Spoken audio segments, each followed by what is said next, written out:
Here's the deal with Cooper Mays. Expected to be available by Josh Heupel. That's the latest we're hearing. This sounds bizarre, but should Tennessee play Cooper Mays against Florida? Is this actually this SEC East rivalry, one of the biggest games in September for a number of years? Is this actually a game in which you should rest Cooper Mays because of more significant, better opponents down the line? It sounds absolutely crazy, but Caleb and I talked about that yesterday, and he wrote a column on that. So let me tell you about what I'm hearing on the Cooper Mays situation. Expected to be available doesn't mean he's necessarily going to play. I'm completely at 50-50 whether or not he goes out on the field against Florida. So that's where Tennessee is, despite what maybe Josh Heupel says. I'm not ruling him out in any shape, form, or fashion, but I'm telling you, it's not a guarantee that he will go out there and play. Now, today's tough question: is there any notion to the fact that Tennessee should rest Cooper Mays? And it's brought to you by Andy Mason of AndyMasonRealEstate.com. Real estate experts with over 4 decades of combined experience in East Tennessee. Best prices, best service in the biz. Support our advertisers and sponsors. Go to AndyMasonRealEstate.com.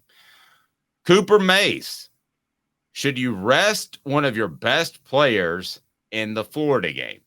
Caleb, in the 90s, 2000s, and even in times other than that, we would have said that's the craziest thing I've ever heard. But you made the case for it, and your thoughts on why Cooper Mays actually could be rested to be sure that he is ready to go against opponents like Georgia and Alabama, who I know Alabama lost, but I think we would both agree those are better football teams than Florida is currently. You tell me, what do you got? Even if this were the 90s and early 2000s, I would rest Cooper Mays this weekend. And there's a few reasons on this. One, Ollie Lane has been serviceable. He's been more than serviceable. What am I saying? He's been really, really good in Cooper Mays' absence. The biggest thing with the center is, and Spencer Riley has talked about it, is the snap. Have you seen one bad snap from Ollie Lane? I haven't. They've all been good. And I think because of that, you rest Cooper Mays in this game. The worst thing to do is to bring a center who is going to be rusty, have their first game back be at 7 o'clock at night in the swamp. Okay, guys? I think, so one, even though I think Cooper Mays is better than Ollie Lane, I think Cooper Mays has NFL potential, honestly. He's going to be a great center. Because of what I've seen from Ollie Lane, I actually think bringing Cooper Mays out in this environment hurts Tennessee, and this game doesn't help them. It hurts Cooper Mays because I don't care what anybody says, Dave. I don't believe he's 100%. And so you could risk him getting further injured. And Cooper Mays not playing at 100%. We saw that happen in 2021 with Hendon Hooker because he was never 100% that year. And Tennessee was one of the worst teams at getting sacked that year. The next year, Cooper Mays is fully healthy. Tennessee was one of the best at not getting sacked. So there are issues when your center is banged up. The backup center has been serviceable. You don't want to trot him out in his first game when he's rusty in the swamp. And then, okay, you've got Texas San Antonio next week. Bring him in for that for a few plays. Get his feet wet. Bring him in for a few plays against South Carolina the week later. I know everybody's talking about South Carolina, a big game. I think Tennessee is going to beat them pretty easily, and I think they can handle them with Ollie Lane. And then you got the bye. And so I say for this one, though, rest him. Okay, so I was on your page and I wrote a column about it. I slept on it, thought a little bit more about it. I would play him. Now, I want to clarify something. Lance Pepper says if Heupel thinks Cooper will help this team win, then there's no way you leave him on the sideline, assuming he is healthy enough to go. Now, that's the key, assuming he is healthy enough to go.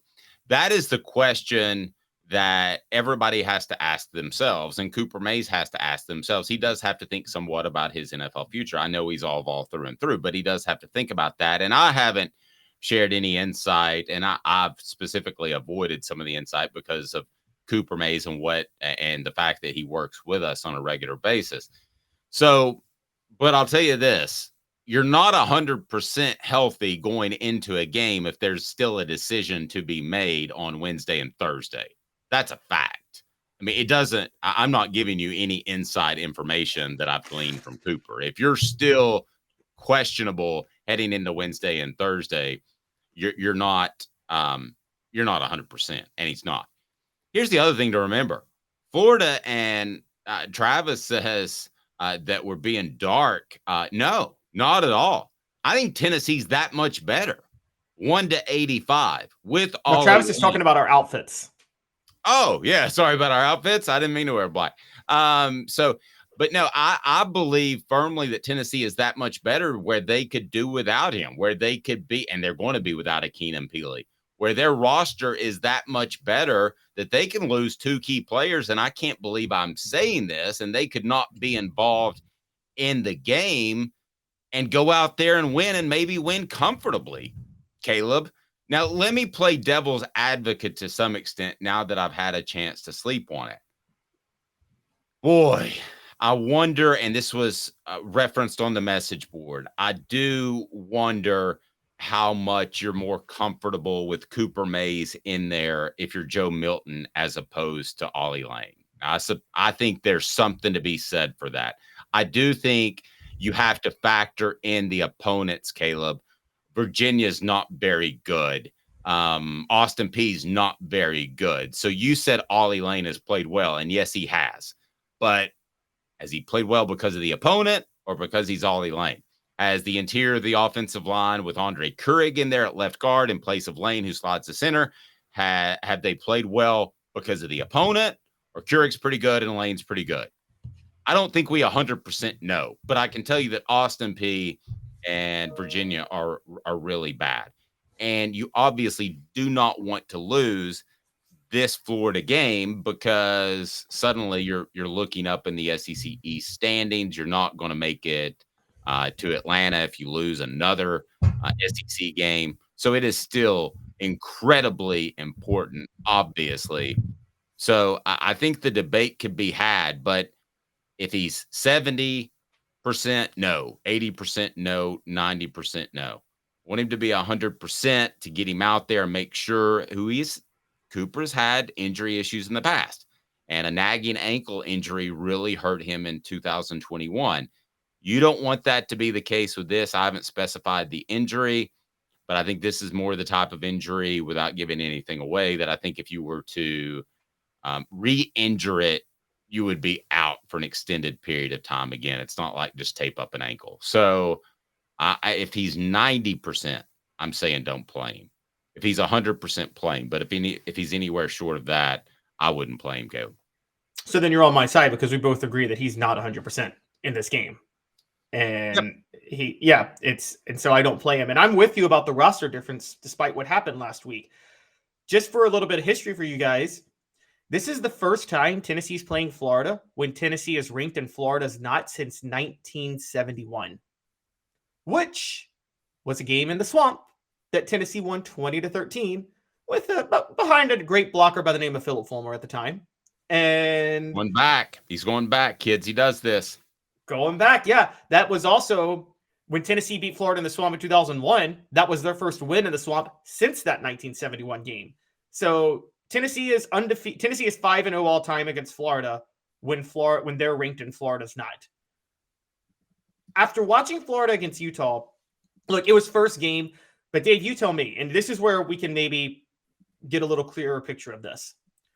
Florida's mistakes against Utah, like the real bad mistakes we saw, the issues, was that just first game sloppiness, or is that going to be this team? Did you see a team that's going to be that team this year? Well, first game, I mean, we're only talking about 3 or 4 or 5 passes that Milton was off on, and the chemistry was off on. I think the more. No, I was talking about Florida against Utah. Oh, Florida against Utah. I mean, I that's largely what I'm basing my opinion off of, and that is Utah was able to push Florida around at times, and that's a very good Utah team. This is not just throwing out a West team and saying, hey, they're terrible.